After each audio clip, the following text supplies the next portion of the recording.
Okay, so we're going to talk about various problems involving percentages. The first thing we're going to do is talk about how to convert from a fraction to a decimal, then to a percent.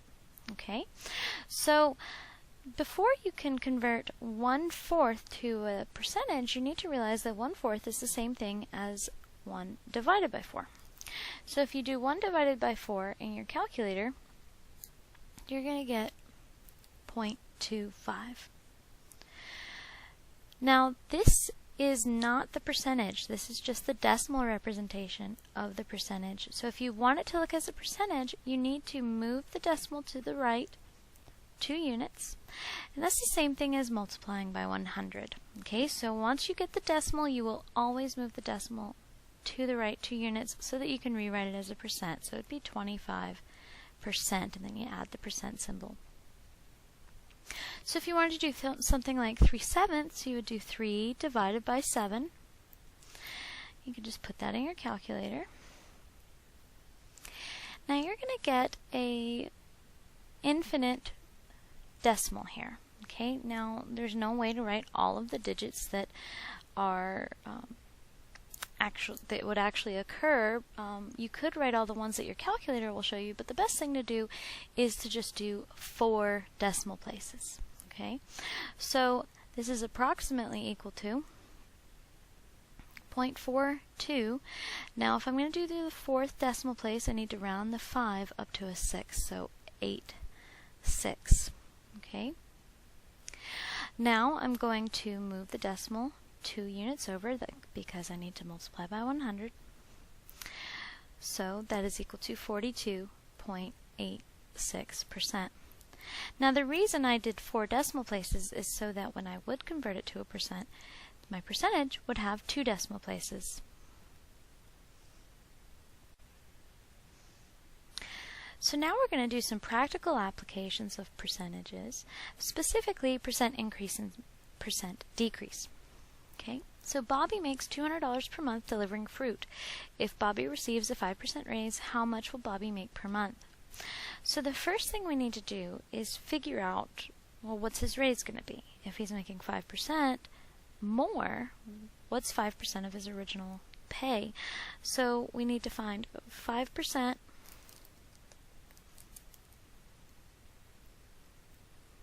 of $200.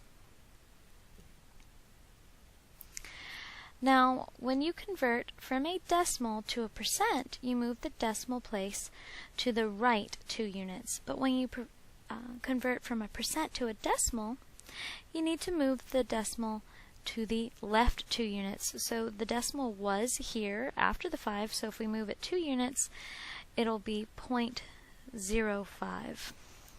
Whenever you see the word of in mathematics, it represents multiplication, so times. And you may want to write it as a raised dot instead of as the x. Okay, 200.